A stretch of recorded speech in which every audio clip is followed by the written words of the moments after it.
கோவை மாவட்டத்தில் ஆட்டோ ஓட்டுநர் கொலை வழக்கில் முறையாக விசாரணை மேற்கொள்ளாத காவல் ஆய்வாளர் பணியிடை நீக்கம் செய்யப்பட்டுள்ளார். கொலை வழக்கு விசாரணையில் புதிய திருப்பமாக தெரிய வந்த அதிர்ச்சி தகவல் என்ன?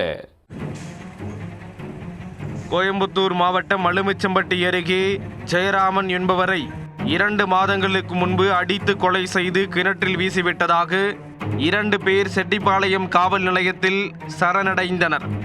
பாலமுருகன், முருகப்பெருமாள் என்ற அந்த 2 பேரும் கொலையை எப்படி அரங்கேற்றினார்கள் என்பது குறித்து போலீசாரிடம் வாக்குமூலம் அளித்தனர். நெல்லையைச் சேர்ந்த ஜெயராமன் கோவைக்கு வந்து ஆட்டோ ஓட்டி வந்துள்ளார்.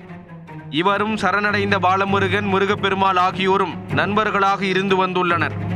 இந்நிலையில் சம்பவத்தன்று 3 பேரும் மது அருந்திக் கொண்டிருந்த போது அவர்களுக்குள் திடீரென போதையில் தகராறு ஏற்பட்டுள்ளது.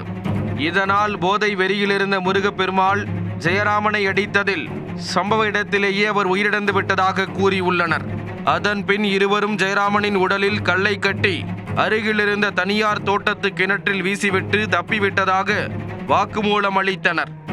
இதனையடுத்து கடந்த 8ஆம் தேதி காவல்துறையினர் கிணற்றில் இருந்து எலும்புக்கூட்டை கைப்பற்றி விசாரணை மேற்கொண்டு வந்தனர்.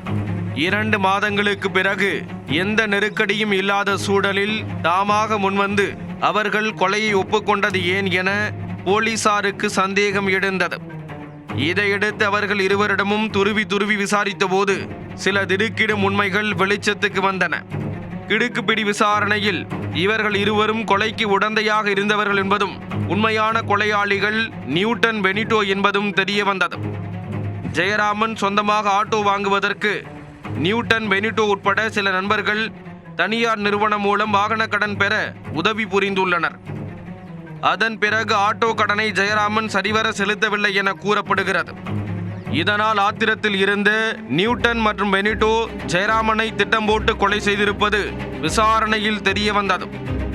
ஜெயராமனின் உடலை சென்னையிலிருந்து கோயம்புத்தூர் கொண்டு வந்து பாலமுருகன் உதவியுடன் செட்டிப்பாளையம் கிணற்றில் வீசியிருப்பதும் விசாரணையில் அம்பலமானது.